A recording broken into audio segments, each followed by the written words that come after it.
ইংরেজ শাসন থেকে মুক্তি পেতে যখন দেশময় বিপ্লবের ঝোড়ো হাওয়া, তখন বিপ্লবীর দলে কাজ করত এলা আর অতীন। তাদের নেতা ছিলেন ইন্দ্রনাথ, যাকে সকলে ডাকত মাস্টার মশাই বলে, আর মানত রাজ চক্রবর্তীর মতো। একদিন বেলা 3টের সময় কানাই গুপ্তের চায়ের দোকানে এলা বসে এক কোণে অপেক্ষা করছে, কিন্তু তাকে দলের যেসব ছেলেরা নিমন্ত্রণ করেছিল তাদের তখনও দেখা নেই। হঠাৎ সেখানে এলেন ইন্দ্রনাথ। আপনি? তুমি যে এখানে? আপনি আমার বাড়িতে ছেলেদের যাওয়া নিষেধ করেছেন, সেই জন্য ছেলেরা আমাকে এখানেই ডেকেছে। সে খবর আগেই পেয়েছি, পেয়ে জরুর তাদের অন্যত্র কাজে লাগিয়ে দিলাম, আর ওদের সকলের হয়ে অ্যাপোলজি করতে এসেছি। বিলও শোধ করে দেব। কেন আপনি আমার নিমন্ত্রণ ভেঙে দিলেন? ছেলেদের সঙ্গে তোমার সহৃদয়তার সম্পর্ক আছে, সেই কথাটা চাপা দেবার জন্য। কাল দেখতে পাবে তোমার নাম করে একটা প্রবন্ধ কাগজে পাঠিয়ে দিয়েছি। আপনি লিখেছেন? আপনার কলমে বেনামি চলে না। বাহার দিয়ে কাঁচা করে লেখা, বুদ্ধির পরিচয় নেই, সদুপদেশ আছে। কিরকম? তুমি লিখছো ছেলেরা অকাল বোধনে দেশকে মারতে বসেছে, তাই বঙ্গনারীদের কাছে তোমার সকরুণ আপিল এই যে তারা যেন লক্ষ্মী ছাড়াদের মাথা ঠান্ডা রাখে। বলেছে যে তোমরা মায়ের জাত, আজকাল সর্বদাই বলে থাকো তোমরা মায়ের জাত। ওই কথাটাকেই লবণাম্বুতে ভিজিয়ে লেখার মধ্যে বসিয়ে দিয়েছি আর কি। মাতৃবৎসল পাঠকের চোখে জল আসবে। আর তুমি যদি পুরুষ হতে তো এরপরে রায় বাহাদুর পদবি পাওয়া কিছু অসম্ভব হতো না। আপনি যা লিখেছেন সেটা যে একেবারেই আমার কথা হতে পারে না আমি তা বলবো না। এই সর্বনেশে ছেলেগুলোকে আমি ভালোবাসি। এমন ছেলে আছে কোথায়? একদিন তোদের সঙ্গে একসঙ্গে কলেজে পড়েছি, তা প্রথম ওরা আমার নামে বোর্ডে লিখতো যা তা, পেছন থেকে ছোট লাচ বলে চেঁচিয়ে দেখেই খুব ভালো মানুষের মতো আকাশের দিকে তাকাতো। 4th ইয়ারে পড়তো আমার বন্ধু ইন্দ্রাণী, তা তাকে বলতো বড় এলাচ। না, বেচারার বহরে কিছু বাহুল্য ছিল আর কি। তো এইসব ছোটখাটো উৎপাত নিয়ে অনেক মেয়ে রাগারাগি করতো। আমি কিন্তু ছেলেদের পক্ষ নিয়েছি। আমি জানতুম আমরা ওদের চোখে অনভ্যস্ত বলেই ওদের ব্যবহারটা হয়ে পড়ে এলোমেলো। কদর্যও হয় কখনো কখনো, কিন্তু সেটা ওদের স্বাভাবিক নয়। যখন অভ্যেস হয়ে এলো, সুর আপনি এলো সহজ হয়ে। ছোট এলাচ হলো এলাদি। আমার অভিজ্ঞতায় আমি দেখেছি যে ছেলেদের সঙ্গে ব্যবহার করা খুবই সহজ, মেয়েরা যদি জ্ঞাত বা অজ্ঞাত সারে ওদের ওই মৃগয়া করবার দিকে ঝোঁক না দেয়।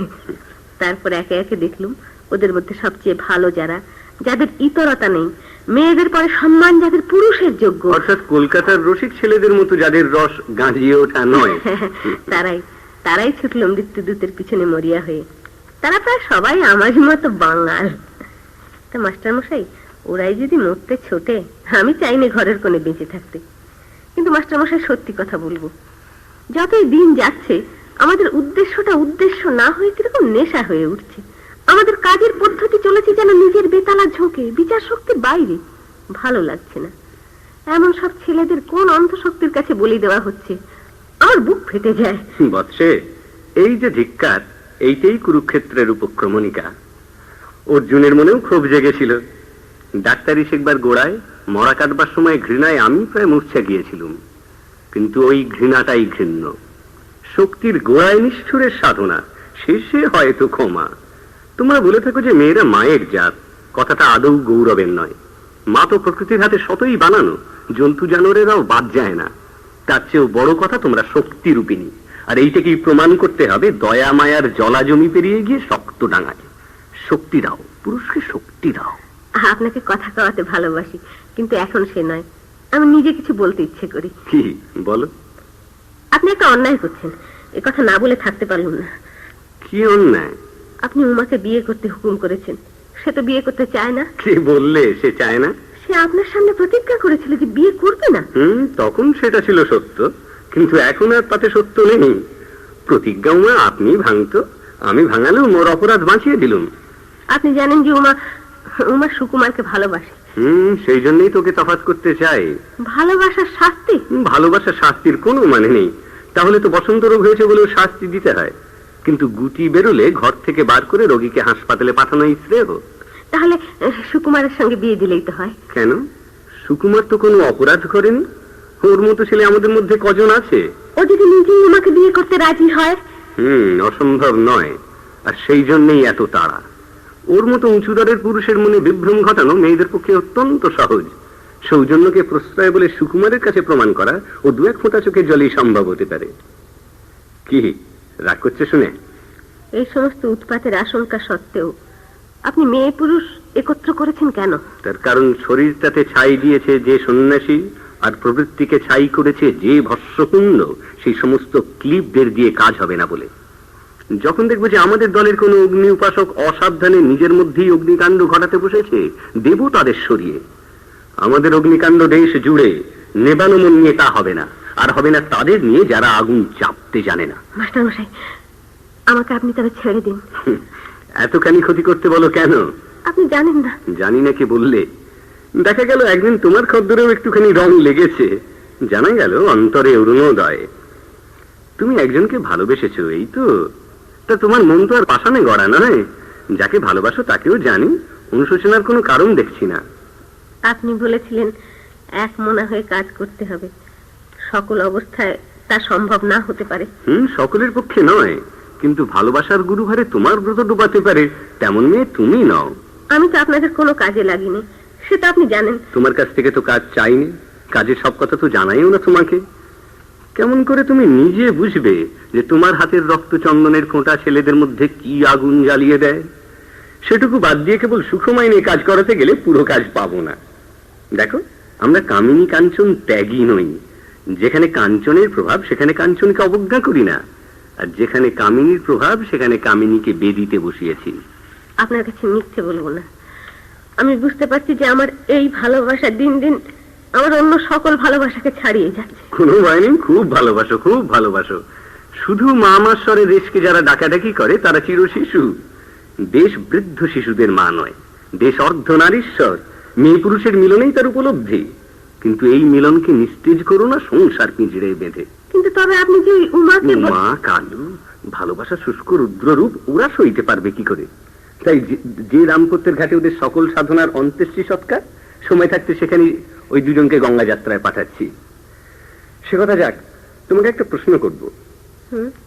তুমি অতীনকে ভালোবাসো? আচ্ছা, যদি কখনো সে আমাদের সকলকে বিপদে ফেলে, তাকে নিজের হাতে মারতে পারবে না? তার পক্ষে এতই অসম্ভব যে হ্যাঁ বলতে আমার মুখে বাঁধবে না। যদি সম্ভব হয়। মুখে যাই বলি না কেন, নিজেকে কি জানি শেষ পর্যন্ত? জানতেই হবে নিজেকে। সমস্ত নিদারুণ সম্ভাবনা প্রত্যহ কল্পনা করে নিজেকে প্রস্তুত রাখতে হবে। আমি নিশ্চিত বলছি আপনি আমাকে ভুল করে বেছে নিয়ে। আমি নিশ্চিত জানি যে আমি ভুল করিনি। মাস্টার মশাই আপনার পায়ে পড়ি, দিন অতীনকে নিষ্কৃতি। আমি নিষ্কৃতি দেবার কি? ও বাঁধা পড়েছে নিজেরই সংকল্পের বন্ধনে। ওর মন থেকে দ্বিধা কোনো কালেই মিটবে না। রুচিতে ঘা লাগবে প্রতি মুহূর্তে, তবু ওর আত্মসম্মানকে নিয়ে যাবে শেষ পর্যন্ত। কি হে ভায়া? কে কানাই বুঝি? এসো এসো। ভায়া হে, তোমার তোমার খ্যাতি তো বাক সংযমে, তুমি তো মুনি বললেই হয়। কিন্তু এলাদি তোমার সেই খ্যাতি এবার দিলে বুঝি মাটি করে। কথা না বলারই সাধনা আমাদের, কিন্তু নিয়মটাকে রক্ষা করবার জন্যই তো ব্যতিক্রমের দরকার। এ মেয়েটি নিজে কথা বলে না, কিন্তু অন্যকে কথা বলবার সুযোগ দেয়। বাক্যের পরে এ একটি বহুমূল্য আতিথ্য। কি বলো তুমি ভায়া? এলাদি কথা বলে না, ও তোমার কাছে চুপ, কিন্তু যেখানে মুখ খোলে সেখানে তো একেবারে বাণীর বন্যা। তো যাক, আজকে এই পর্যন্ত। ওই বিষয়টা ওই আগামীবারে সমাপ্য। এলাদি, দেখো, তোমার এই চায়ের নেমন্তন্নটা ভাঙবার মূলে যদি গোপনে আমি একটু আধটু ঠেকে থাকি তো কিছু মনে করো না জানো। দেখো, আমার এই চায়ের দোকানটাতে এবার কুলুপ পড়বার সময় আসন্ন। হ্যাঁ, এবারে বোধহয় ওই মাইল শতিনের তফাতে কোথাও গিয়ে একটা নাপিতের দোকান খুলতে হবে। তবে হ্যাঁ, ইতিমধ্যে অলকানন্দা তৈল তৈরি করে রেখেছি 5 পিপে। একবারে মহাদেবের জটা নিংড়ে বের করা। তুই বরঞ্চ একটা সার্টিফিকেট দিও বক্সে, তাতে বলো যে অলকা তৈল মাখবার পর থেকে চুল বাঁধা একটা আপদ হয়ে দাঁড়িয়েছে। ওই দীর্ঘায় মানা বেনি সামলে তোলা স্বয়ং দেবী দশপূজার পক্ষেও দুষ্টান্ত। মাস্টার মশাই, মনে রইলে আপনার কথা, প্রস্তুত থাকবো। আচ্ছা চলুন। তোমাকে চঞ্চল দেখছি কেন হে কানাই?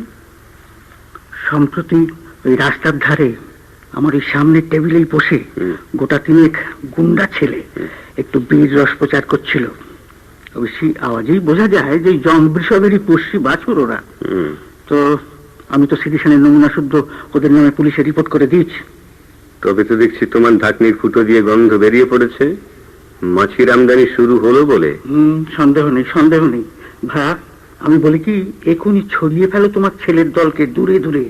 ওদের একজনও যেন ওই বেকার না থাকে। ওই অস্টেন্সিবল মিনস অফ লাইভলিহুড এই প্রত্যেকেরই থাকা চাই। চাই তো নিশ্চয়ই, কিন্তু উপায় ঠাউরেছ? অনেক দিন থেকে মাধব কবরেজ বিক্রি করে জরাশনি বটিকা। তার তো 12 আনাই কুইনি। তা সেগুলো তার কাছ থেকে নিয়ে লেভেল বদলে নাম দেব ম্যালেরিয়ারি গুটিকা। কুইনের পেছনে অনেকখানি মিথ্যে কথা জুড়তে হবে। তা হোক, ওই প্রতুল সেনকে লাগানো যাবে ক্যাম্বিসের ব্যাগ হাতে ওই গুটিকা প্রচারের মহৎ কার্যে। তারপরে জগবন্ধু সংস্কৃত শ্লোকের উপরে ব্যাকরণের ভেলকি লাগিয়ে উচ্চস্বরে প্রমাণ করতে থাকুক যে চাণক্য জন্মেছিলেন বাংলাদেশের নেত্রকোনায়। হ্যাঁ, ওই আমারও জন্মস্থান ওই সাব ডিভিশনেই। এই নিয়ে সাংঘাতিক কথা কাটাকাটি শুরু হয়ে যাক সাহিত্যে, সংবাদপত্রে। অবশেষে খুব ঘটা করে চাণক্য জয়ন্তী করা যাবে আমার এই প্রপিতামহের পুরো ভিটের ওপরে। তোমার কথা শুনে আমারই তো ইচ্ছে হচ্ছে একটা ব্যবসায় লাগি। আর কিছুর জন্য নয়, কেবল দেউলে হবার কার্যপ্রণালী এবং সাইকোলজি অনুশীলন করবার জন্য। হ্যাঁ, তা তুমি যে ব্যবসায় লেগেছো ভাইয়া, সেটা আজ হোক কাল হোক নিশ্চিত দেউলে হবারই মুখে। দেখো, যারা দেউলে হয় তারা যে বোঝে না বলে হয় তা নয়, তারা ওই লোকসানের রাস্তাটা কোনো মতে ছাড়তে পারে না বলেই হয়। দেউলে হবার মরণটান একটা সাবলাইম আকর্ষণ। যাক, ও বিষয়টা বর্তমানে আলোচনা করে লাভ নেই। একটা প্রশ্ন মনে জেগেছে, সেটা তোমাকে এই ফাঁকে জিজ্ঞাসা করে নি। আচ্ছা, ওই এলার মতন মেয়ে সর্বদা দেখতে পাওয়া যায় না, এ কথা মানো কিনা? মানি বই কি। তাহলে ওকে তোমাদের মধ্যে রেখেছো কোন সাহসে? কানাই, এতদিনে তোমার অন্তত আমাকে বোঝা উচিত ছিল। দেখো, আগুনকে যে ভয় করে সে আগুনকে ব্যবহার করতে পারে না, কিন্তু আমার কাছে আমি আগুনকে বাদ দিতে চাই না। ভাই হে, তোমার এই ভীষণ ল্যাবরেটরিতে আমরা তো ওই ঝাড়ন কাঁধে বেয়ারার কাজ করি মাত্র। কিন্তু খেপে ওঠে যদি কোনো গ্যাস, যদি কোনো যন্ত্র ফেটে ফুটে ছিটকে পড়ে, তাহলে আমাদের কপাল ভাঙবে 7খানা হয়ে। তা সেটা নিয়ে গর্ব করবার মতন জোর আমাদের খুলির তলায় নেই। আমার মনে কোনো অন্ধবিশ্বাস নেই কানাই। যা অনিবার্য তাকে আমি অক্ষুব্ধ মনেই স্বীকার করে নিতে পারি। ইতিহাস তো পড়েছি, দেখেছি কত মহামহা সাম্রাজ্য গৌরবের অগ্রভেদী শিখরে উঠেছিল, আর আজ তারা ধুলোয় মিলিয়ে গেছে। তাদের হিসেবের খাতায় কোথায় মস্ত একটা দেনা জমে উঠেছিল যা তারা শোধ করেনি। আর এই দেশ যেহেতু আমারই দেশ, অতএব সৌভাগ্যের চিরসত্য নিয়ে ইতিহাসের উঁচু গতিতে গদিয়ান হয়ে বসে থাকবে। পরাভবের সমস্ত কারণগুলোর গায়ে সিঁদুর চন্দন মাখিয়ে ঘন্টা নেড়ে পুজো করতে করতে বোকার মতো এমন আবদার করবো আমি কার কাছে? আমি তা কখনোই করি না। বৈজ্ঞানিকের নির্মোহ মন নিয়ে মেনে নিয়েছি, যার মরণ দশা সে মরবেই। আর আমরা? তোমরা কি খোকা? মাঝ দরিয়ায় যে জাহাজের তলা গিয়েছে 7 জায়গায় ফাঁক হয়ে, কেটে কেটে মন্ত্র পড়ে কর্তার দোহাই দিয়ে তাকে তোমরা বাঁচাতে পারবে? তোমরা কজনে জেনে শুনে সেই ডুবোজাহাজই ঝড়ের মুখে সাংঘাতিক পাল তুলে দিয়েছ, তোমাদের পাঁজর কাঁপেনি? রসাতলে যাবার জন্য যে দেশ অন্ধভাবে প্রস্তুত, তারই মাছ তুলে তোমরা শেষ পর্যন্ত ধ্বজা উড়িয়েছ। তোমরা না করেছো মিথ্যে আশা, না করেছো কাঙালপনা, না কেঁদেছো নৈরাশ্যে হাউ হাউ করে। ব্যাস, আমার কাজ হয়ে গেছে। তারপর কর্মণ্যেও আধিকারস্তে মা ফলেষু কদাচন। আসছেন রক্তগঙ্গা বাবার মেয়ে কি ভগীরথ। যাই, ওকে চা খাইয়ে আসি গে, আর সেই সঙ্গে স্পষ্ট ভাষায় খবরটাও দিয়ে দেবো যে পুলিশকে সব কথা রিপোর্ট করা হয়ে গেছে। ভাইয়া হে, তোমার দলের বোকারা আমাকে শেষ পর্যন্ত না লিঞ্চ করে বসে।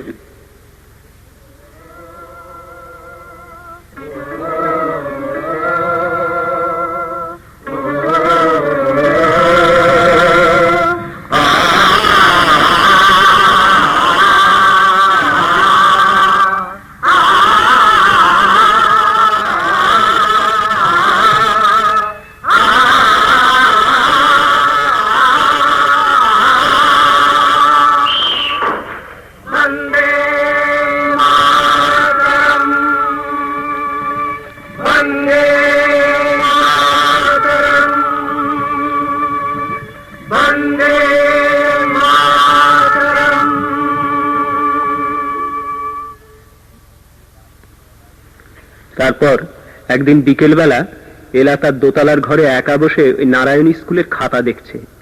অতীন্দ্র দমকা হাওয়ার মতো সেই ঘরে এসে ঢুকলো। এলি, অসভ্য, জানার না দিয়ে এ ঘরে আসতে সাহস করো। দেখো, জীবনটা অতি ছোট আর কায়দা কানুন অতি দীর্ঘ। নিয়ম বাঁচিয়ে চলবার উপযুক্ত পরমায়ু ছিল সনাতন যুগে মানধাতার, কলিকালে তার টানাটানি পড়ে গেছে। আমার কাপড় ছাড়া হয়নি এখনো। তা ভালোই তো, তাহলে আমার সঙ্গে মিশ খাবে। তুমি থাকবে রথে আর আমি থাকবো পদাতিক হয়ে এরকম দ্বন্দ্ব মনুর নিয়মে অধর্ম। এককালে আমি ছিলাম নিখুঁত ভদ্রলোক, কলসটা তুমি দিয়েছো ঘুচিয়ে। বর্তমান বেশভূষাটা দেখছো কিরকম? অভিধানে ওকে বেশভূষা বলে না। কি বলে তবে? শব্দ পাচ্ছি না খুঁজে। আচ্ছা, জামার সামনেটাতেই ওই যে বাঁকা চোরা ছেঁড়ার দাগ, ওটা কি তোমার সকৃত সেলাইয়ের লম্বা বিজ্ঞাপন? ভাগ্যের আঘাত দারুণ হলেও আমি যে বুক পেতে নিয়ে থাকি ওটা তারই পরিচয়। এই জামা দর্জিকে দিতে সাহস হয় না। কেন? তারও তো একটা আত্মসম্মান বোধ আছে। তুমি আমাকে দিলে না কেন? ওরে বাবা, একে নবযুগের সংস্কারের ভার নিয়েছো, তার উপরে আবার পুরনো জামার সংস্কার। তা ওটাকে সহ্য করবারই বা এমন কি দরকার ছিল? যে দরকারে ভদ্রলোক তার স্ত্রীকে সহ্য করে, তার অর্থ? তার অর্থ একটির বেশি নেই বলে। বলো তুমি অন্তু, বিশ্ব সংসারে তোমার ওই একটি বই আর জামা নেই? বাড়িয়ে বলা তো অন্যায়, তাই আমি কমিয়ে বললুম। পূর্ব আশ্রমে শ্রীযুক্ত অতীন্দ্রবাবু জামা ছিল বহু সংখ্যক এবং বহুবিধ। এমন সময় দেশে এলো বন্যা। তুমি বক্তৃতায় বললে যে যে অশ্রুপ্লাবিত দুর্দিনে, মনে আছে অশ্রুপ্লাবিত বিশেষণটা, যে বহু নরনারীর লজ্জা রক্ষার মতো কাপড় জুটছে না, সে সময়ে আবশ্যকের অতিরিক্ত কাপড় যার আছে লজ্জা তারই। বেশ গুছিয়ে বলেছিলে। তখনও তোমার সম্বন্ধে প্রকাশ্যে হাসতে আমার সাহস ছিল না, কিন্তু মনে মনে হেসেছিলাম।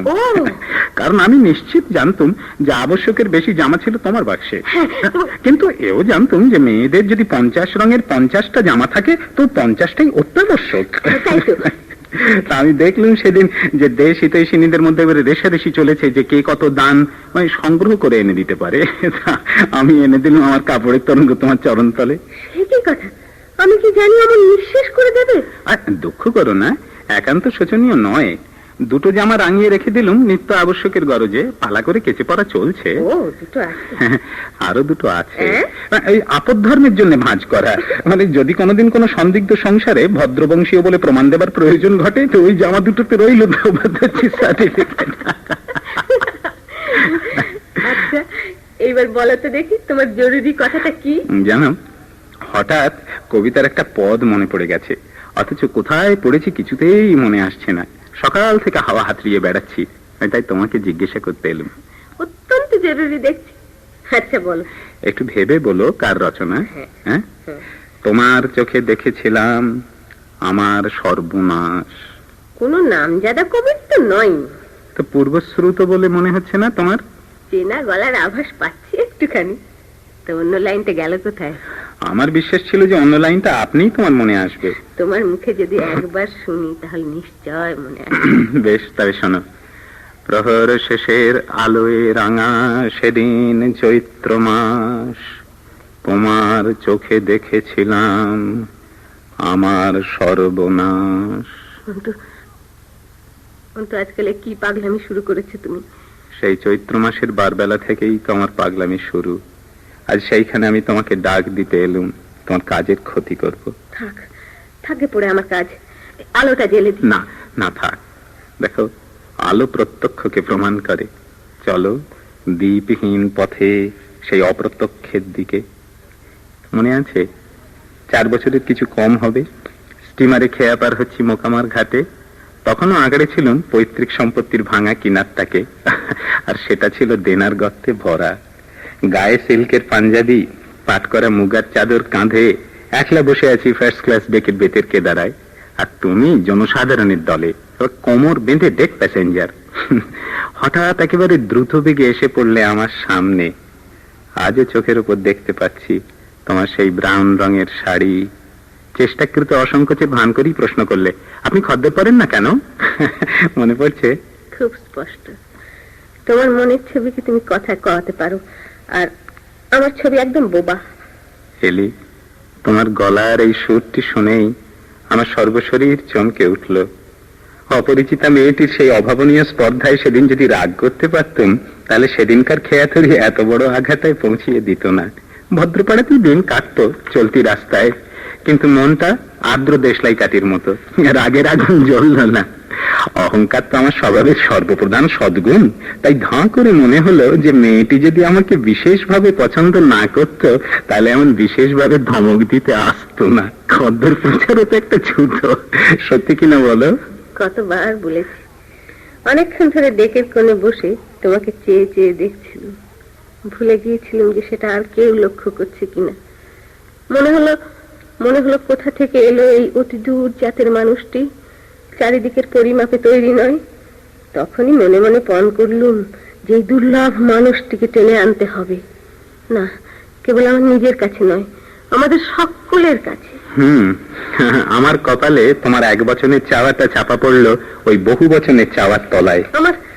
আমার উপায় ছিল না অন্তু। তুমি আসবার আগেই শপথ করে দেশের আদেশ স্বীকার করেছি। বলেছি আমার একলার জন্য আমি কিছুই রাখবো না।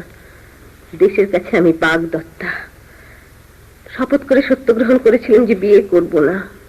না করলেও হয়তো বিয়ে সম্ভব হতো না। কেন হতো না? যে সময়ে দেখা হলে শুভ দৃষ্টি সম্পূর্ণ হতো, সে সময়ে হয়নি যে দেখা। কিন্তু তবু বলছি, ভাগ্যে হয়নি। কেন?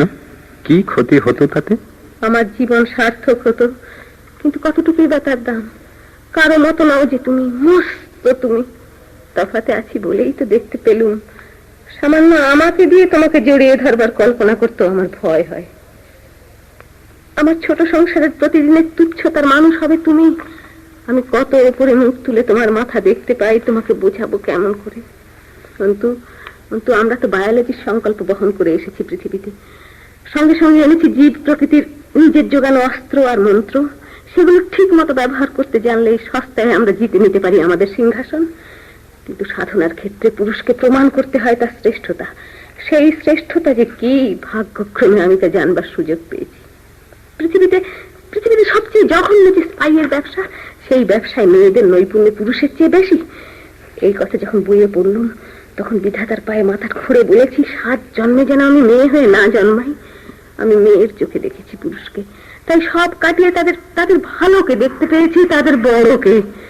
যখন দেশের কথা ভাবি, তখন সেই সমস্ত সোনার টুকরো ছেলেদের কথাই ভাবি। আমার দেশ তারা যদি ভুল করে, তবে খুব বড় করেই ভুল করে। আমার বুক ফেটে যায় যখন দেখি যে আপন ঘরে এরা জায়গা পেলে না। আমি ওদেরই মা, ওদেরই বোন, ওদেরই মেয়ে, এই কথা মনে করে আমার সমস্ত বুক ভরে ওঠে। জানো তো, নিজেকে সেবিকা বলতে ইংরেজি পড়া মেয়েদের মুখে বাঁধে, কিন্তু আমার সমস্ত হৃদয় বলে ওঠে আমি সেবিকা। তোমাদের সেবা করা আমার সার্থকতা। আমাদের ভালোবাসার চরম এই ভক্তিতে। ভালোই তো, তোমার সেই ভক্তির জন্য অনেক পুরুষ আছে, কিন্তু আমাকে কেন?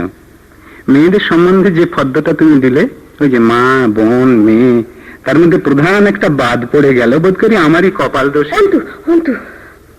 অন্তু তোমার নিজের চেয়ে আমি তোমাকে অনেক বেশি জানি। আমার আদরের ছোট খাঁচায় দুদিনেই তোমার দানা উঠতো ছটফটিয়ে। তৃপ্তির যে সামান্য উপকরণ আছে আমাদের হাতে, তার আয়োজন তোমার কাছে ঠেকতে এসে একদিন তলা নিতে। তখন জানতে পারতে যে আমি কতই গরিব। তাই তো আমার সমস্ত দাবি তুলে নিয়েছি তোমার থেকে, সম্পূর্ণ মনে সঁপে দিয়েছি তোমাকে দেশের হাতে। সেখানে তো তোমার শক্তি স্থান সংকটে দুঃখ পাবে না। তোমাকে শক্ত কথা বলবার সময় এসেছে। জিজ্ঞাসা করি, দেশের হাতেই হোক আর যার হাতেই হোক, তুমি আমাকে সঁপে দেবার কে? তুমি সঁপে দিতে পারতে তোমার নিজের মাধুর্যের দান, যা তোমার যথার্থ আপন সামগ্রী। তাকে সরিয়ে নিয়ে তুমি বলছো দেশকে দিলে আমার হাতে? পারো না, দিতে পারো না, কেউ পারে না। দেশ নিয়ে এক হাত থেকে আরেক হাতে নাড়ানাড়ি করা চলে না। কি বলছো অন্তু? ভালো বুঝতে পারছি না। আমি বলছি যে নারীকে কেন্দ্র করে যে মাধুর্য লোক বিস্তৃত, তার প্রসার যদি বা দেখতে হয় ছোট, অন্তরে তার গভীরতার সীমা নেই, সেটা খাঁচা নয়। কিন্তু দেশ উপাধি দিয়ে যার মধ্যে আমার বাসা নির্দিষ্ট করে দিয়েছিলে, তোমাদের দলের বানানো দেশে, হ্যাঁ তোমাদের দলের বানানো দেশে, অন্যের পক্ষে যাই হোক, আমার স্বভাবের পক্ষে সেই তো খাঁচা।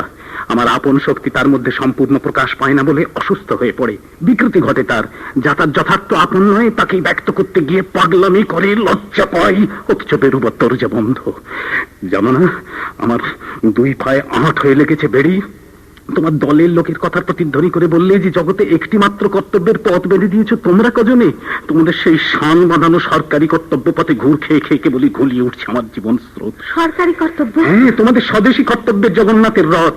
মন্ত্রদাতা বললেন যে সকলে মিলে একখানা মোটা দড়ি কাঁধে নিয়ে টানতে থাকো, দুই চক্ষু বুঝে, এই হলো একমাত্র কাজ। হাজার হাজার ছেলে কোমর বেঁধে ধরলো দড়ি, কত পড়লো চাকার তলায়, কত হলো চিরজন্মের মতো পঙ্গু। এমন সময় লাগলো মন্ত্র উল্টো রথের যাত্রায়, ফিরল রথ, কিন্তু যাদের হাড় ভেঙেছে তাদের হাড় আর জোড়া লাগবে না। আপন শক্তির পরে বিশ্বাসকে গোড়া থেকে এমন করে ঘুচিয়ে দেওয়া হয়েছিল যে সবাই সরকারি পুতুলের ছাঁচে নিজেকে ঢালাই করতে দিতে স্পর্ধা করে রাজি হলো। সর্দারের দড়ির টানে সবাই যখন একই নাচ নাচতে শুরু করলে আশ্চর্য হয়ে ভাবলে যে একেই বলে শক্তির নাচ। দেখো, মানুষের স্বভাবকে হয়তো সংস্কার করতে পারো, কিন্তু তাতে সময় লাগে। আর স্বভাবকে মেরে ফেলে মানুষকে পুতুল বানালে কাজ সহজ হয়, এ কথা মনে করা ভুল ভুল। আজ তোমাকে কথায় পেয়েছে অন্তু। কি বলছো? আজ পেয়েছে? চিরকাল পেয়েছে। জানো, আমার চারিদিকে আছে একটা অদৃশ্য আবরণ, এই কথার আবরণ। আমি চির স্বতন্ত্র, সে কথা জানেন তোমাদের মাস্টারমশাই, তবু কেন যে আমাকে বিশ্বাস করেন? সেই জন্যই বিশ্বাস করেন। তোমার পরে আমার বিশ্বাসও সেই জন্যই। তুমি যদি সাধারণ পুরুষ হতে তাহলে আমি সাধারণ মেয়ের মতোই তোমাকে ভয় করতুম, নির্ভয় তোমার সঙ্গ। ধিক ধিক সেই নির্ভয়কে। ভয় করলেই পুরুষকে উপলব্ধি করতে। অসম্মতির নিষেধ ভেদ করে কেন তোমাকে ছিনিয়ে নিয়ে যেতে পারিনি বহু পূর্বে, যখন সময় হাতে ছিল? কেন? ভদ্রতা, ভালোবাসা তো বর্বর। চলো অন্তু, ও ঘরে চলো। ভয়? এতদিন পরে শুরু হলো ভয়। যৌবন যখন প্রথম এসেছিল তখনও আমি মেয়েদের চিনিনি। প্রমাণ করবার সময় বয়ে গেল যে তোমরা যা চাও তাই আমি। অন্তরে আমি পুরুষ, আমি বর্বর, আমি উদ্যম, আমি কি সর্বনাশ! ওই দেখতে পাচ্ছ? কি? ওই যে রাস্তার মোড়ে বটু নিশ্চয়ই এইখানে আসছে, এইখানে নিশ্চয়ই আসছে বটু। আসবার যোগ্য জায়গা সে চেনে। ওকে দেখলে আমার সমস্ত শরীর সংকুচিত হয়ে ওঠে। অসুচি ওই মানুষটা। জানো অন্তু, হিংস্র জানোয়ারের হাতে অপমৃত্যুর কল্পনা কখনো কখনো মনে আসে। তখন দেবতাকে জানাই আমাকে বাঘে খায়, ভালুকে খায়, সেও ভালো, কিন্তু আমাকে কোনোদিন টেনে নিয়ে গিয়ে পাঁকের মধ্যে কুমিরে খাবে, এ যেন কখনো না ঘটে। আমি কি তোমার বাঘ ভালুকের কোঠায় নাকি? না গো, তুমি আমার নরসিংহ। তোমার হাতে মরণেই বোধহয় আমার মুক্তি। ওই শুনো পায়ের শব্দ, ওপরে উঠে এলো বলে আমি যাই। বটু, এখানে নয়, চলো নিচে বসবার ঘরে। এলাদি এখন কাপড় ছাড়তে গেলেন, চলো নিচে। কাপড় ছাড়তে এত দেরিতে? এখন 1:30। হ্যাঁ, আমি দেরি করিয়ে দিয়েছি। কেবল একটি কথা, 5 মিনিট। তিনি স্নানের ঘরে গেছেন, বলে গেছেন যে এ ঘরে কেউ আসে এটা তার ইচ্ছে নয়। ও, তা আপনি? হ্যাঁ, আমি ছাড়া। আমরা চিরকাল রইলুম ব্যাকরণের সাধারণ নিয়মে, আর আপনি দুদিন এসেই উঠে পড়েছেন আশ্রপ্রয়োগে। এক্সেপশন পিছল পথের আশ্রয়, ওটা বেশিকাল সয় না, এই বলে রেখে গেলুম।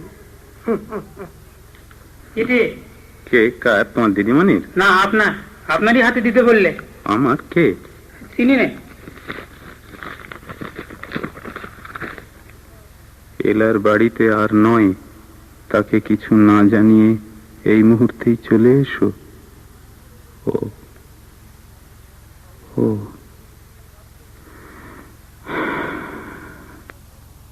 আচ্ছা। অন্তু, অতীন, অন্তু। দলের আদেশে অতীনকে চলে যেতে হলো। তার বর্তমান গুপ্ত বাসস্থান কলকাতার বাইরে একটা পোড়ো বাড়িতে।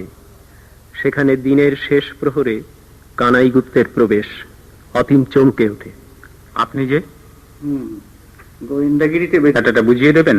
না, ঠাট্টা নয়। দেখো, আমি তোমাদের রসদ যোগানদারদের সামান্য একজন। চায়ের দোকানটাতে শনি প্রবেশ করলে বেরিয়ে পড়লুম, সঙ্গে সঙ্গে চললো ওদের কুদৃষ্টি। শেষকালে একেবারে ওদেরই গোয়েন্দার খাতায় নাম লিখিয়ে দিয়ে নিশ্চিন্ত হয়ে এলুম। চা বানানো ছেড়ে খবর বানাচ্ছেন? বানালে ব্যবসা চলে না, একেবারে বিশুদ্ধ খাঁটি খবরই দিতে হয়। যে শিকার জালে পড়েছে আমি তার ফাঁসটা আর একটু টেনে দিই। ওই যে তোমাদের হরেন, ফরেনের 15.5 আনা খবর ওদের কাছে পৌঁছলো। শেষ বাহুল্য খবরটুকু আমি দিলুম। সে এখন জলপাইগুড়িতে সরকারি ধর্মশালায়। ও, এবার বুঝি আমার পালা। ঘনিয়ে এসেছে। অবশ্যই কাজ অনেকখানি এগিয়ে এনেছে বটু। আমার অংশে যেটুকু পড়লো তাতে কিছু সময় পাবে।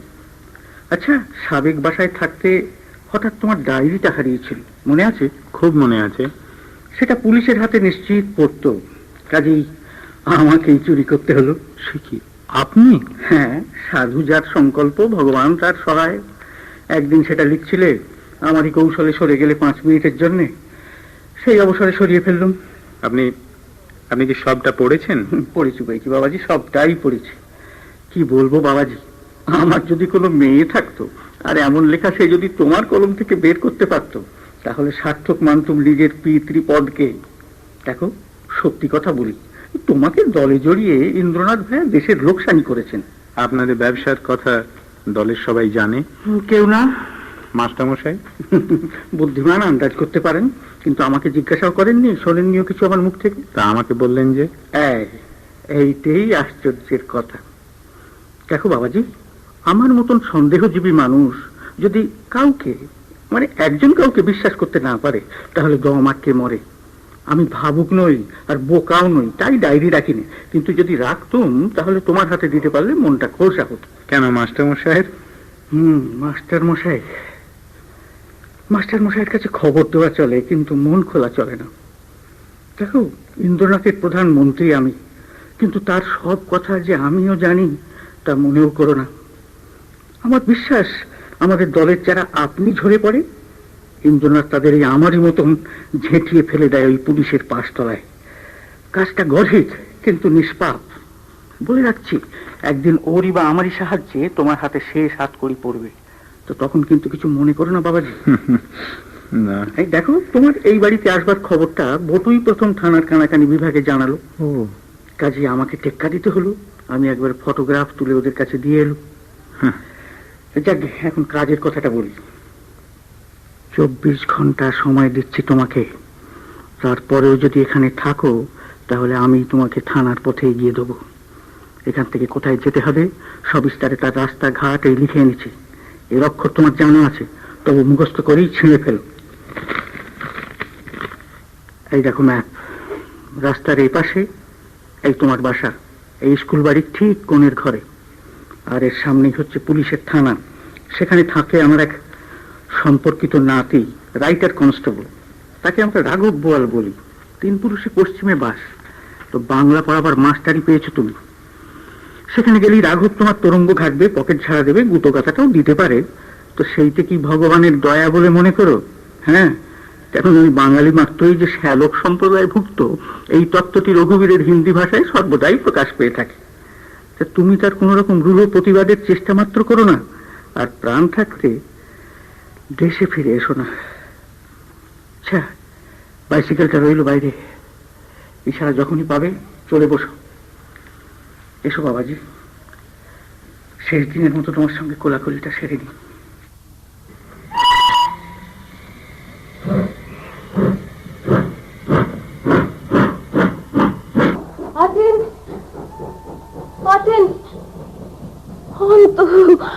অন্তু পারলুম না থাকতে অন্তু। কি কাণ্ড করলে তুমি? কিচ্ছু জানিনি কি করেছি। এই ঠিকানা কেমন করে জানলে? তোমার ঠিকানা তুমি তো জানাওনি। কিন্তু যে তোমাকে জানিয়েছে সে তোমার বন্ধু নয়। তাও আমি নিশ্চিত জানি, কিন্তু তোমার কোনো পথ না জানতে পারলে। কতকাল তোমাকে দেখিনি বলো দেখি। ধন্য তুমি। তুমি ধন্য অন্তু। যেমনি আমার বাড়িতে আসা নিষেধ হলো, অমনি তো সেটা মেনে নিতে পারলে। ওটা আমার স্বাভাবিক স্পর্ধা। প্রচন্ড ইচ্ছে আমাকে অজগর সাপের মতো দিনরাত পাক দিয়ে দিয়ে পিষেছিল, তবু তাকে মানতে পারলাম না। ওরা আমাকে বলে সেন্টিমেন্টাল। মনে ঠিক করে রেখেছিল যে সংকটের সময় প্রমাণ হয়ে যাবে যে আমি ভিজে মাটিতেই তৈরি। ওরা ভাবতেই পারে না যে সেন্টিমেন্টেই আমার অমোঘ শক্তি। হ্যাঁ, মাস্টার মশাই তা জানেন। কিন্তু এলি, আজ তুমি যে কাজ করলে সেটা অবৈধ। জানি সে কথা, মানবো আমার দুর্বলতা, তবু ভাঙবো নিয়ম। শুধু নিজের হয়ে না, তোমার হয়েও। প্রতিদিন আমার মন বলেছে যে তুমি ডাকছো আমাকে। বলো বলো, আমি এসেছি বলে তুমি তুমি খুশি হয়েছো? খুব, এত খুশি হয়েছি যে তা প্রমাণ করবার জন্য আমি আমি যে কোনো বিপদ স্বীকার করতে রাজি আছি। না না না না, তোমার কেন বিপদ হবে? যা হয় তা আমারই হোক, আমারই হোক। তাহলে আমি যাই অন্তু। না না, তুমি নিয়ম ভেঙে চলে এসেছো, আমি নিয়ম ভেঙে তোমাকে এখানে ধরে রাখবো। দুজনে মিলে অপরাধ সমান করে নেওয়া যাক। এলি, নতুন বিস্ময়ের বসন্তী রঙে একদিন দেখেছিলাম তোমার ওই মুখ, সে আজ যুগান্তরে পিছিয়ে গেছে। আজ সেই দিনটিকে আবাহন করা যাক এই পোড়ো ঘরটার মধ্যে। এসো, আরো কাছে এসো। রসু, ঘরটা একটু গুছিয়ে নেবার চেষ্টা করি। হায় রে, এই টাকের মাথায় চিরুনি চালাবার চেষ্টা। আমার ঐশ্বর্য দেখছে স্তম্ভিত হয়ে, তার যে বিরাট অংশটা দেখা যাচ্ছে না সেইটাতেই তুমি বিস্মিত।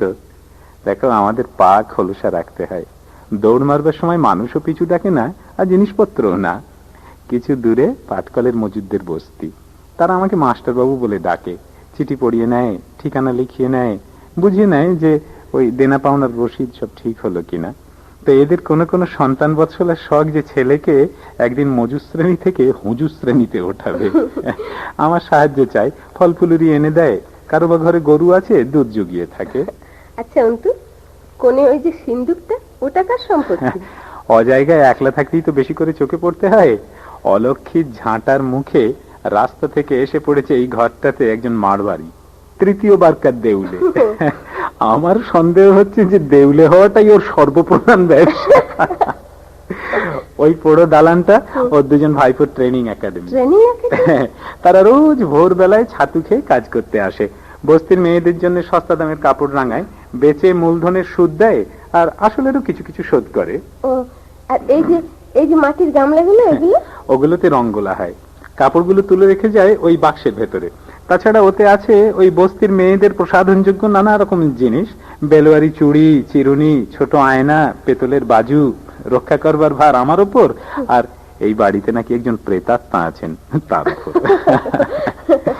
কলকাতায় মারোয়ারি জানি না কিসের দালালি করে, তা আমার ইংরেজি জানার লোভে আমাকে অংশীদার করতে চেয়েছিল, তা আমিও জীবের প্রতি দয়া করে রাজি হইনি। আমার আর্থিক অবস্থারও সন্ধান নেবার চেষ্টায় ছিল, তা আমি বুঝিয়ে দিয়েছি যে আমার পূর্বপুরুষের ঘরে যা ছিল মজুদ, আর তারই 14 আনা ওরই পূর্বপুরুষের ঘরে জন্মান্তরিত। তা এখানে তোমার মেয়াদ কতদিনের?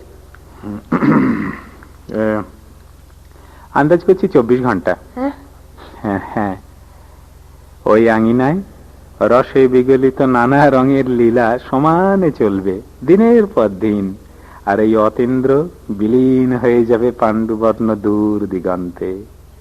তোমার ভবিষ্যৎ ঠিকানাটা? হ্যাঁ, হুকুম নেই বলবার।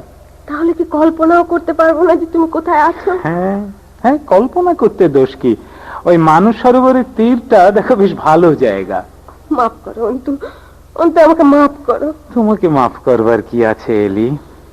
ভগবান যদি থাকেন, আর তাঁর যদি থাকে অসীম দয়া, তাহলে তিনি যেন আমাকে মাফ করেন। যখন তোমাকে চিনতুম না তখন তোমাকে এই রাস্তায় দাঁড় করিয়েছি। নিজেরই পাগলামির ফুল স্টিমে আমি এই অস্থানে এসে পৌঁছিয়েছি, সে খ্যাতিটুকুও দেবে না আমাকে? দেখো, আমাকে নাবালকের কোঠায় ফেলে অভিভাবকগিরি করতে এলে আমি কিন্তু তা সইব না বলে রাখছি। তার চেয়ে মঞ্চ থেকে নেমে এসো, আমার মুখের দিকে তাকিয়ে বলো যে এসো এসো বন্ধু এসো, আধো আঁচড়ে বসো। অন্তু দোহাই তোমার, আর বাজে বকুনি বকো না। তোমার জীবিকা যে আমি ভাসিয়ে দিয়েছি, এ দুঃখ আমি কখনো কখনো ভুলতে পারবো না। আমি দেখতে পাচ্ছি যে তোমার জীবনের মূল গেছে ছিন্ন হয়ে। এই এতক্ষণে সেই মেয়েটির প্রকাশ হলো যে মেয়েটি রিয়েল। একটুকুতেই ধরা পড়ে যে দেশ উদ্ধারের রঙ্গমঞ্চে তুমি একবারে রোম্যান্টিক। যে সংসারে দুধ ভাত মাছের মুড়ো, তারই কেন্দ্রে বসে আছো তালপাতার পাকা হাতে নিয়ে। আর যেখানে পলিটিক্যাল ঠ্যাঙার গুঁতি, সেখানে আলু থালু চুলে চোখ দুটো পাকিয়ে এসে পড়ো অপ্রকৃতিস্থতার ঝোঁকে। সহজ বুদ্ধি নিয়ে নয়। এত কথা বলতে পারো অন্তু, মেয়েরাও তোমার কাছে হার মানে। মেয়েরা আবার কথা বলতে পারে নাকি? তারা তো শুধু বকে। দেখো, কথার টর্নেডো দিয়ে এই সনাতন মূঢ়তার ভিত ভাঙবো বলে একদিন মনের মধ্যে আমার ওই কথার ঝোড়ো মেঘ জমে উঠেছিল। আর সেই মূঢ়তার উপরেই তোমরা তোমাদের জয়স্তম্ভ গাঁথতে বেরিয়েছো, কেবল কেবল গায়ের জোরে, কেবল গায়ের জোরে। তোমার পায়ে পড়ে আমার একটা কথা তোমাকে রাখতেই হবে। আমার আছে পৈতৃক বাড়ি, আর আছে কিছু জমা টাকা। দোহাই তোমার, বারবার দোহাই দিচ্ছি, কথা রাখো। আমার কাছে টাকা নিতে সংকোচ করো না। না, আমি জানি তোমার খুবই দরকার। হ্যাঁ, খুবই দরকার পড়লে ম্যাট্রিকুলেশনের নোট বই লেখা থেকে আরম্ভ করে কুলিগিরি পর্যন্ত খোলা আছে। আমি মানছি অন্তু যে আমার সমস্ত জমা টাকা দেশের কাজে এতদিন আমার খরচ করে ফেলা উচিত ছিল, কিন্তু উপার্জনে আমাদের সুযোগ কম বলেই সঞ্চয়ে আমাদের অন্ধ আসক্তি, ভীতু আমরা। কিন্তু সে তো কেবল বাঁচবার প্রয়োজনে নয়, ভালোবাসবার প্রয়োজনে। আমার যা কিছু সমস্তই যে তোমার জন্য, এই কথাটা যদি এলি, আমি... আজ পর্যন্ত মেয়েরা জুগিয়েছে সেবা আর পুরুষে জুগিয়েছে জীবিকা। তার বিপরীত ঘটলে মাথা হেঁট হয়। যে চাওয়া নিয়ে অসংকোচে তোমার কাছে হাত পাততে পারি, তাকে ঠেকিয়ে দিয়ে কিন্তু তুমি তোমার পণের বাঁধ বেঁধেছ। মনে আছে সেদিন নারায়ণী স্কুলের খাতা নিয়ে হিসেব মেলাচ্ছিলে, আমি এসে বসে পড়লুম কাছে। ঝড়ের ঘা খেয়ে চিল যেমন ধুলোয় পড়ে তেমনি, কিন্তু তুমি মুখ তুলে চাইলে না। কর্তব্যের যেমন তেমন একটা ছাপ মারা জিনিসে মেয়েদের নিষ্ঠা ওই পান্ডার পায়ে তাদের অটল ভক্তির মতোই, ছাড়িয়ে নেওয়া অসম্ভব। মনে মনে বললুম, ঠিক আরো বেশি দাম দিতে হবে বুঝি। একদিনে ফাটা মাথা আর কাটা দেহটা নিয়ে পড়বো যখন মাটিতে, তখন সেই ভেঙে পড়া প্রাণটাকে নেবে তুমি তোমার কোলে তুলে। এটুকু তুমি না চেয়ে নিতে পারলে না? কেড়ে নিলে না কেন আমার খাতা? বুঝতে পারো না আজ তোমারই সংকোচ আমাকে আরো বেশি সংকুচিত করে তোলে? এলি এলি এলি যেদিন যেদিন মোকামায় খেয়া জাহাজে চড়েছিলাম, তারপর থেকেই মনটা কেবল আকাশ কুসুম চয়ন করে বেড়াচ্ছে। আচ্ছা, সেদিনের কথা তোমার কাছে একটু পুরনো হয়েছে কি? না, একটুও না। তাহলে শোনো, মনে আছে সেই সেই ভারী মাল নিচের ডেক থেকে সে ট্রেনে নিয়ে গেছে আমার বেহারি চাকরটা? কাছে ছিল একটা ছোট্ট চামড়ার কেস। এদিকে ওদিকে তাকাচ্ছি কুলির অপেক্ষায়। এমন সময় হঠাৎ তুমি এসে বললে, কুলি চান? দরকার কি, আমি নিচ্ছি। আরে হ্যাঁ হ্যাঁ, করেন কি বলতে বলতেই সেটা তুলে ফেললে। তারপর আমার বিপত্তি দেখে যেন পুনশ্চ নিবেদনের ভঙ্গিতে বললে যে, বেশ তো, সংকোচ বোধ করেন তো এক কাজ করুন, আমার বাক্সটা ওই আছে, তুলে নিন, পরস্পর ঋণ শোধ হয়ে যাবে। তুলতে হলো। আমার কেসের চেয়ে অন্তত 7 গুণ ভারী। হাতলটা ধরে ডান হাত থেকে বাঁ হাতে বদল করতে করতে টলতে টলতে রেলগাড়ির 3rd ক্লাস কামরায় যখন সেটা টেনে তুললুম, তখন সিল্কের জামা ঘামে ভিজে, নিঃশ্বাস দ্রুত আর নিস্তব্ধ অট্টহাস্য তোমার মুখে। হয়তো বা করুণা কোনো একটা জায়গায় লুকোনো ছিল, কিন্তু সেটা প্রকাশ করা অকর্তব্য বলে মনে করেছিলে। সেদিন আমাকে মানুষ করার মহৎ দায়িত্ব ছিল তোমারই হাতে। বলো না এমন কথা। মনে করতো লজ্জা বোধ হয়। কি ছিলাম তখন না, কি বোকা, কি অদ্ভুত। আচ্ছা, তুমি সহ্য করেছিলে কি করে? মেয়েদের কি বুদ্ধি থাকবার কোনো দরকার নেই? থাক বা না থাক তাতে তো কিচ্ছু যায় আসে না। সেদিন যে পরিবেশের মধ্যে তুমি আমার সামনে দেখা দিয়েছিলে, সেটা তো হায়ার ম্যাথমেটিক্স না, সেটা তো লজিক না, সেটা যাকে বলে মোহ। ওই শঙ্করাচার্যের মতো মহামল্ল যার উপরে মুদগরপাত করে একটুও টোল খাওয়াতে পারেনি। তখন বেলা পড়ে এসেছে, আকাশে যাকে বলে কোণে দেখা মেঘ, গঙ্গার জল লাল আভায় টলটল করছে। ওই ছিপছিপে শরীরটি সেই রাঙা আলোর ভূমিকায় চিরদিন আঁকা রয়ে গেল আমার মনে। কিন্তু কি হলো তারপরে? তোমার ডাক শুনলুম কানে, কিন্তু এসে পড়েছি কোথায়? তোমার থেকে কত দূরে। তুমিও কি জানো তার সব বিবরণ? আমাকে জানতে দাও না কেন অন্তু? বারণ মানতে হয়, বারণ মানতে হয়। শুধু তাই কি হবে এই সব কথা বলে? এলেই আলো কমে গিয়েছে। এসো, আরো কাছে এসো। আমার চোখ দুটো এসেছে ছুটির দরবারে তোমার কাছে। একমাত্র তোমার কাছেই আমার ছুটি, যে অতি ছোট তার আয়তন। ওই যে তোমার 2-1 গুছি অশিষ্ট চুল চোখের উপর এসে পড়েছে। এই যে চারিদিকে দিনের আলো ডুবে এলো, এই যা দেখছি এক আশ্চর্য সত্য। এর মানে কি তা আমি কাউকে কোনোদিন বুঝিয়ে বলতে পারবো না। কোনো এক অদ্বিতীয় কবির হাতেই ধরা দিতে পারলো না বলে এর এই অব্যক্ত মাধুর্যের মধ্যে এমন গভীর বিষাদ। আর এই যে একটা ছোট্ট অপরূপ পরিপূর্ণতা, একে চারিদিক থেকে ভ্রুকুটি করে ঘিরে আছে যত বড় নামওয়ালা, যত বড় ছায়াওয়ালা বিকৃতি। কি বলছো অন্তু? অনেক অনেকখানি মিথ্যে। মনে পড়ছে তুমি কলিবস্তিতে আমাকে বাসা নিতে বলেছিলে। তোমার মনের মধ্যে ছিল আমার বংশের অভিমানকে ধূলিসাৎ করবার অভিপ্রায়। তোমার সেই সুমহৎ অধ্যাবসায় আমার মজা লাগলো। ডেমোক্রেটিক পিকনিকে নামা গেল, গাড়োয়ান পাড়াতে ঘুরলুম, দাদা খুড়োর সম্পর্ক পাতিয়ে চললুম বহুবিধ মোষের গোয়াল ঘরের আশেপাশে। কিন্তু তাদেরও বুঝতে বাকি ছিল না, আর আমারও নয়, যে এই সম্পর্কের ছাপগুলো ধোপে টিকবে না। নিশ্চয়ই এমন মহৎ লোক আছেন সব যন্ত্রেই যাদের সুর বাজে, এমনকি তুলোধনা যন্ত্রেও, কিন্তু আমরা নকল করতে গেলে সুর মেলে না। দেখনি তোমাদের পাড়ার সেই খ্রিস্ট শিষ্যকে, ব্রাদার বলে যাকে তাকে বুকে চেপে ধরা যার অনুষ্ঠানের অঙ্গ, এতে যে খ্রিস্টকে ব্যঙ্গ করা হয় মূর্খ তাও বোঝে না। কি হয়েছে তোমার অন্তু? কোন ক্ষোভের মুখে তুমি এই সমস্ত কথা বলছো? তুমি কি বলতে চাও যে কর্তব্যকে কর্তব্য বলে মানা যায় না অরুচি কাটিয়ে দিয়ে? রুচির কথা হচ্ছে না এলি, হচ্ছে স্বভাবের কথা। শ্রীকৃষ্ণ অর্জুনকে বীরের কর্তব্যই করতে বলেছিলেন, অত্যন্ত অরুচি সত্ত্বেও ওই কুরুক্ষেত্র চাষ করবার উদ্দেশ্যে এগ্রিকালচারাল ইকোনমিক্স চর্চা করতে বলেননি। দেখো অন্তু, আজ বুঝতে পারিনি যে যে পথ তোমার নয় সে পথ থেকে কেন কেন তুমি জোর করে সরে আসোনি।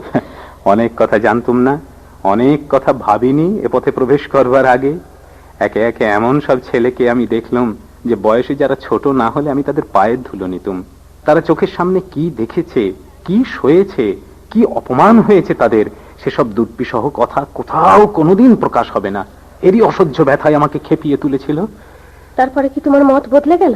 না, দিন যত এগোতে থাকলো চোখের সামনে দেখলাম যে অসাধারণ উচ্চ মনের ছেলে অল্পে অল্পে নিজের মনুষ্যত্ব খোয়াতে থাকলো। এত বড় লোকসান আর কিছুতে নেই। নিশ্চিত জানতাম যে আমার কথা ওরা হেসে উড়িয়ে দেবে, রেগে বিদ্রুপ করবে, কিন্তু তবু ওদের আমি বলেছি যে অন্যায় অন্যায়কারী সমান হলেও তো তাতে আমাদের হার। পরাজয়ের আগে, মরবার আগে তোমাদের প্রমাণ করে যেতে হবে যে আমরা ওদের চেয়ে মানব ধর্মে বড়।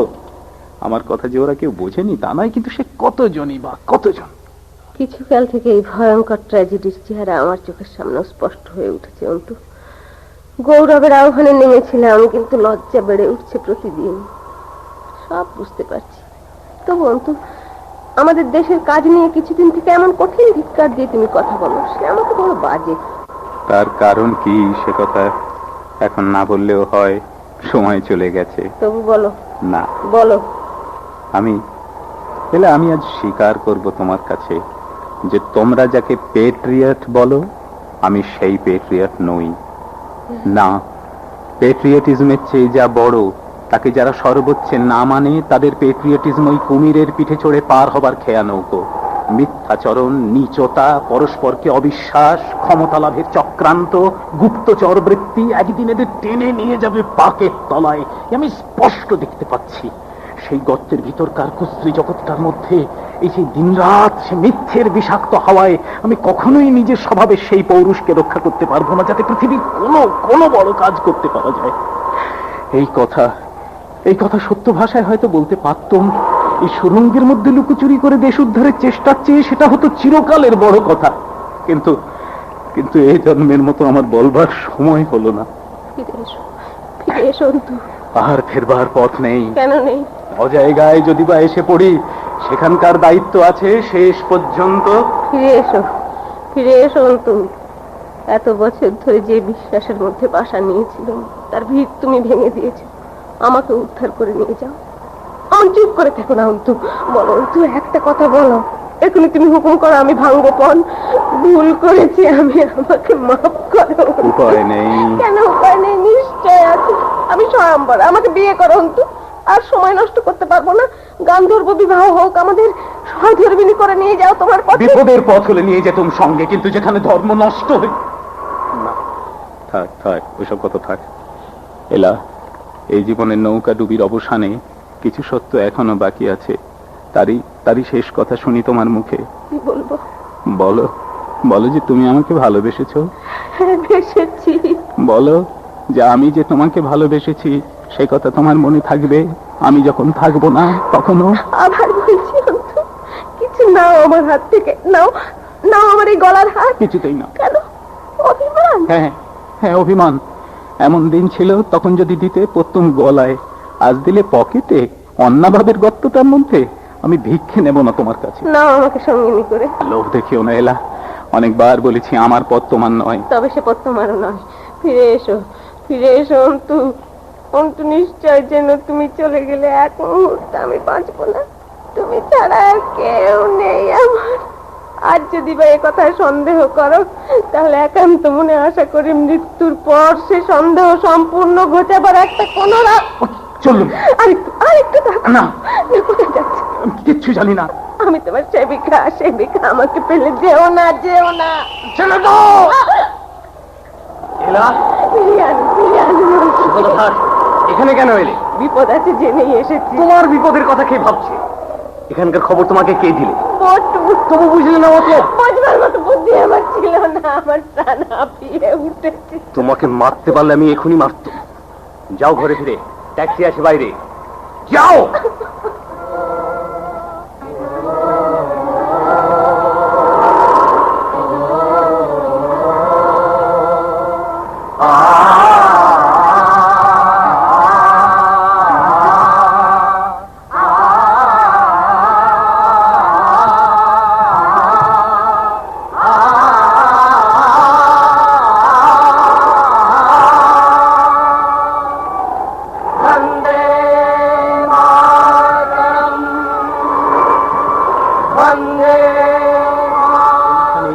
গল্পের শেষ।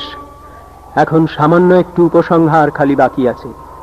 এলা ও অতীন হয়তো নিজের নিজের নিগূঢ় আকর্ষণের বেগে চিরকাল দুটো ধূমকেতুর মতো বিচ্ছিন্ন দুটো কক্ষপথে ঘুরে বেড়াতো, কিন্তু দলের লোকেরা একদিন ঠিক করলে যে এলাকে নিশ্চিহ্ন সরিয়ে দেবার সময় এসেছে।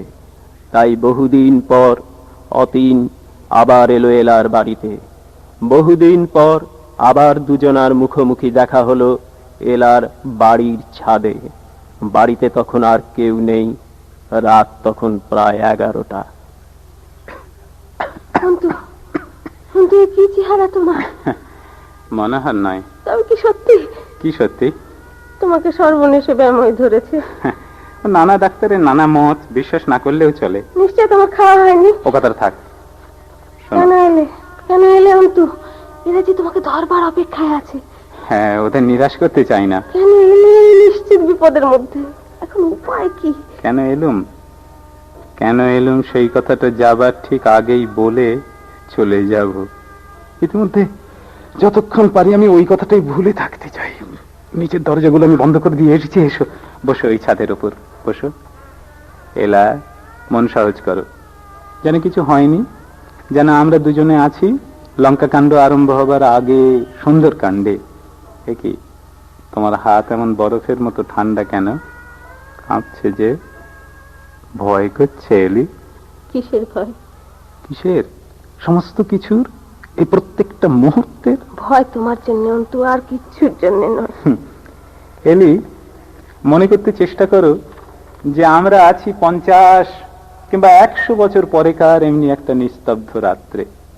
উপস্থিতের গণ্ডিটা নিতান্ত সংকীর্ণ, তার মধ্যে ভয়, ভাবনা, দুঃখ, কষ্ট সমস্তই প্রকাণ্ডতার ভান করে দেখা দেয়।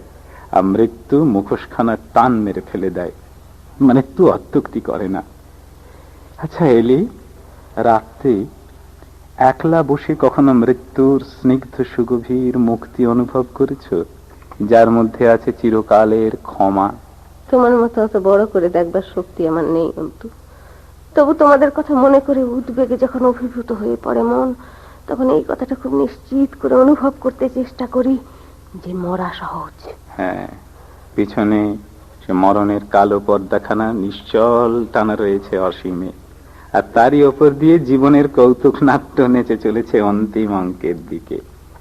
তার একটি ছবি আজ দেখছে। আজ থেকে 3 বছর আগে এই ছাদের ওপর তুমি আমার জন্মদিনের উৎসব করেছিলে, মনে আছে? খুব মনে আছে।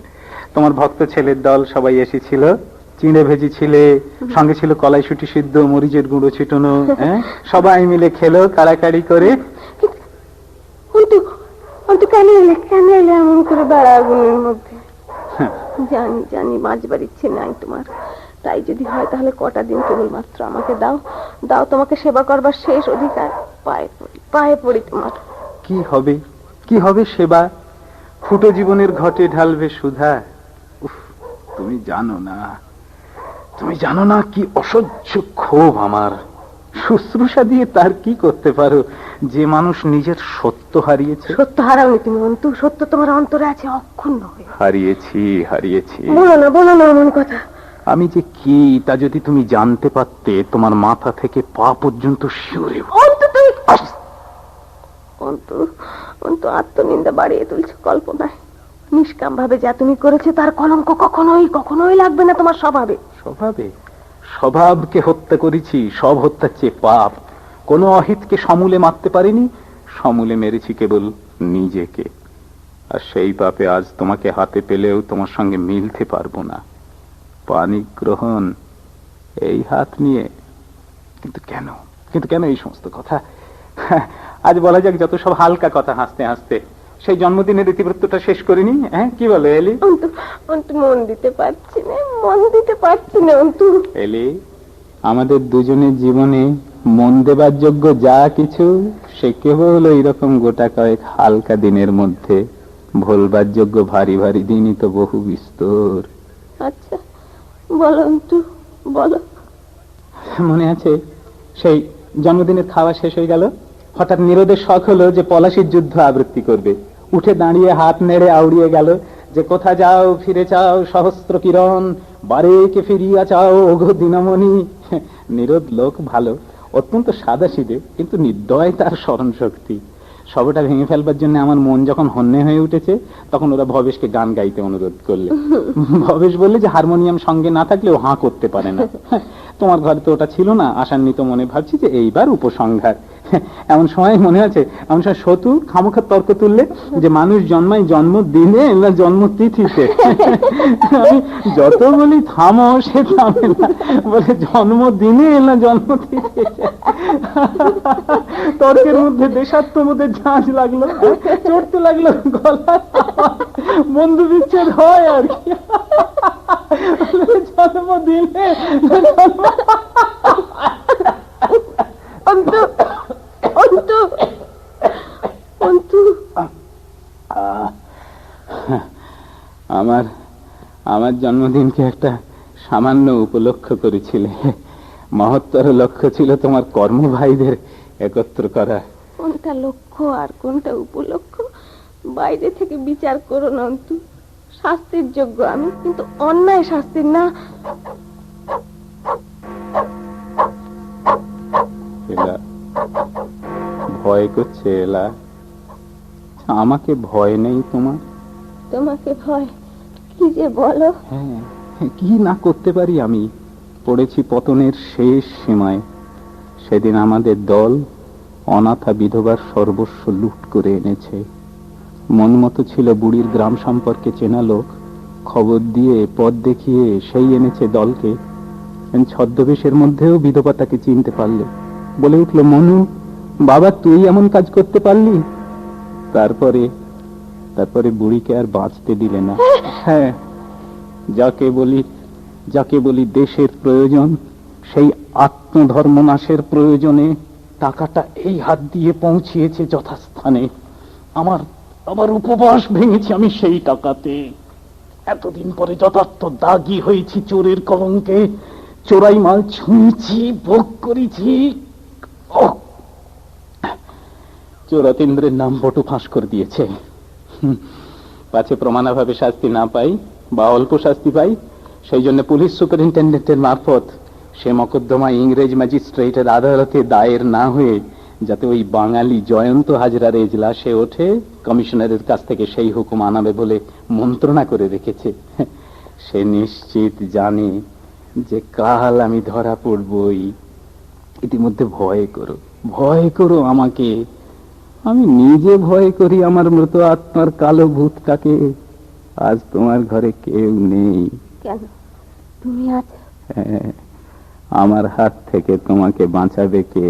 নাই বাবা, তোমার আপন মণ্ডলীতে একদিন যারা ছিল এলাদির সব দেশ ভাই ফোঁটা দিয়েছ যাদের কপালে প্রতি বৎসর, তাদের মধ্যেই কথা উঠেছে যে তোমার বেঁচে থাকা উচিত নয়। হ্যাঁ, তাদের চেয়ে বেশি অপরাধ আমি কি করেছি? অনেক কথা জানো তুমি, অনেকের নাম ধাম পীড়ন করলে বেরিয়ে পড়বে। কখনো না। কি করে জানলে যে সেই হুকুম নিয়ে আজ আমি এখানে আসিনি?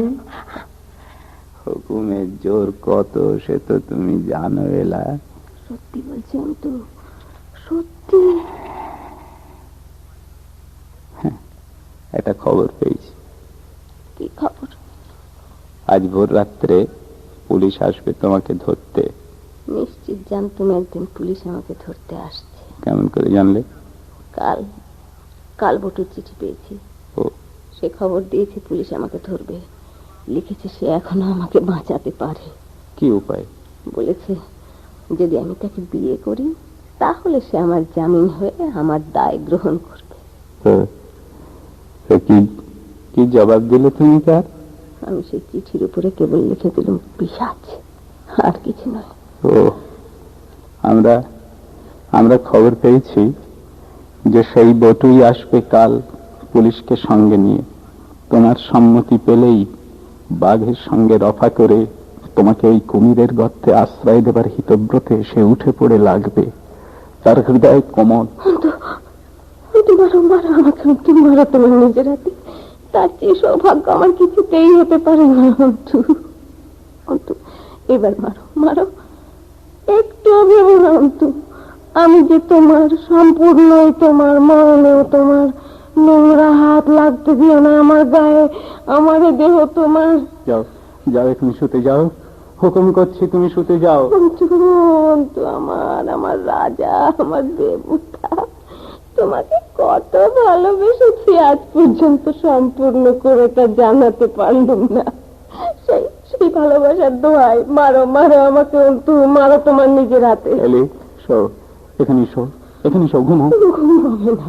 ঘুমাবার ওষুধ আছে আমার হাতে। কিচ্ছু দরকার নেই অন্তু, আমার চৈতন্যের শেষ মুহূর্তে তুমি নাও। ক্লোরোফর্ম এনেছে না, দাও তাকে ফেলে।